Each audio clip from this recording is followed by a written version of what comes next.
चलिए आज सफर करते हैं शनि ग्रह का, हमारे सौरमंडल का वो गहना जिसके जैसा कोई नहीं।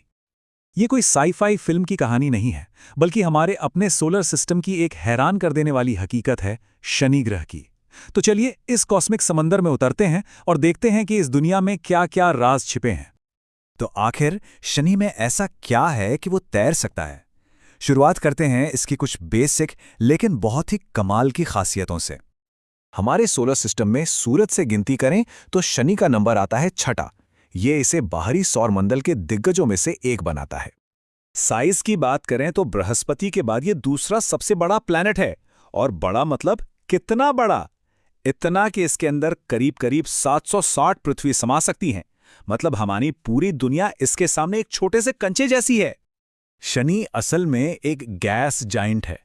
इसका मतलब है कि ये ज्यादातर हाइड्रोजन और हीलियम से बना है, वही गैसें जिनसे हमारा सूरज बना है। सोचिए, इस पर पृथ्वी की तरह चलने के लिए कोई ठोस जमीन है ही नहीं।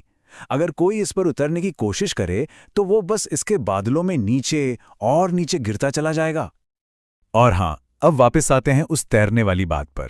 देखिए, इसकी वजह है शनि की औसत डेंसिटी या कह लें घनत्व, जो पानी से भी कम है।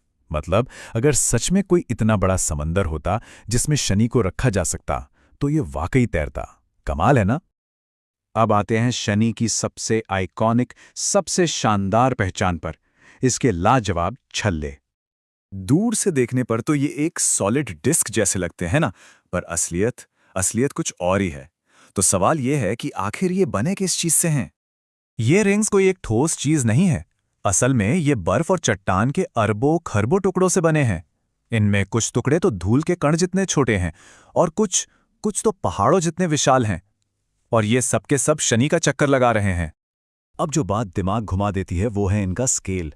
ये छल्ले हजारों लाखों किलोमीटर में फैले हैं, इतने चौड़े कि इनमें कई पृथ्वी फिट हो जाएं।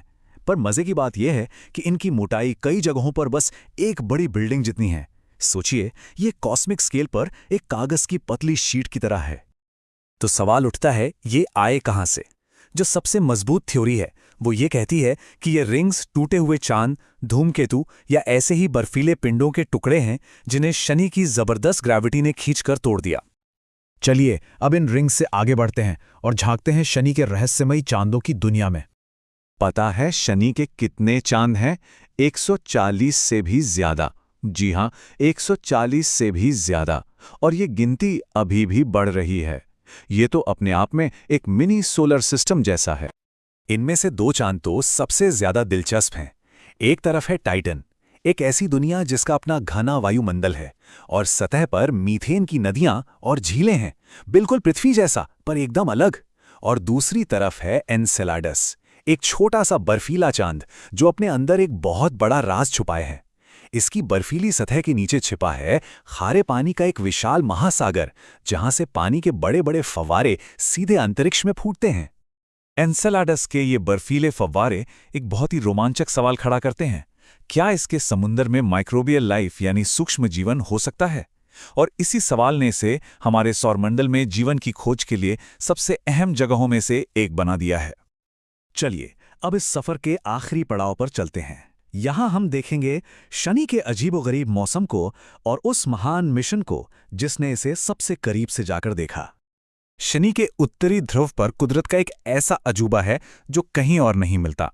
एक बहुत बड़ा 6 कोनों वाला तूफान, एक हेक्सागॉन। ये एक नेचुरल जेट स्ट्रीम है जो हमारी पूरी पृथ्वी से भी ज्यादा चौड़ी है और वैज्ञानिक दशकों से हैरान है कि आखिर ये अपना आकार बनाए कैसे रखता है। तो हम ये सब जानते कैसे हैं? देखिए, शनि के बारे में आज हमारी जितनी भी समझ है उसका ज्यादातर श्रेय जाता है कैसिनी-हाइगन्स मिशन को। ये नासा और यूरोपियन स्पेस एजेंसी का एक हिस्टोरिक जॉइंट मिशन था। इसने 13 साल से भी ज्यादा शनि के सिस्टम को स्टडी किया और हमें वो तस्वीरें और डेटा भेजा जिसने इस दुनिया को देखने का हमारा नजरिया ही बदल दिया। इस मिशन की उपलब्धियां देखिए। इसने शनि के ऑर्बिट में एंट्री की, हाइगन्स प्रोब को टाइटन की सतह पर सफलतापूर्वक उतारा, एनसेलाडस से निकलते पानी के फव्वारों को खोजा और आखिर में इसने खुद ग्रह के अंदर एक ऐतिहासिक छलांग लगाई। लेकिन इस मिशन का अंत भी उतना ही शानदार था जितनी इसकी शुरुआत। इसे जानबूझकर शनि के वायुमंडल में क्रैश कराया गया पर यह कोई सुसाइड मिशन नहीं था। ये एक बहुत ही जरूरी कदम था। ऐसा इसलिए किया गया ताकि टाइटन और एन्सेलाडस जैसे चांद, जहां जीवन की जरा सी भी संभावना है, वो हमारे किसी भी कीटाणु से हमेशा हमेशा के लिए सुरक्षित रहें।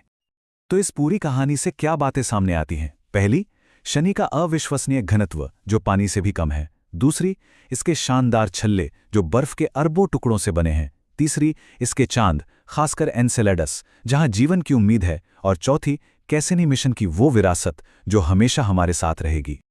और ये पूरी जानकारी हमें एक बहुत बड़े सवाल के साथ छोड़ जाती है। शनि की इन तमाम दुनियाओं में से भविष्य की सबसे बड़ी खोज कहाँ छुपी हो सकती है? क्या वो बर्फीले एन्सेलाडस के समंदर में मिलेगी, या टाइटन की मीथेन वाली झीलों के पास, या फिर शायद किसी ऐसी जगह जिससे हमने अभी तक ठीक से देखा भी नहीं है? इसका जवाब तो भविष्य ही देगा, और शनि अपने राज खोलने के लिए हमारा इंतजार कर रहा है।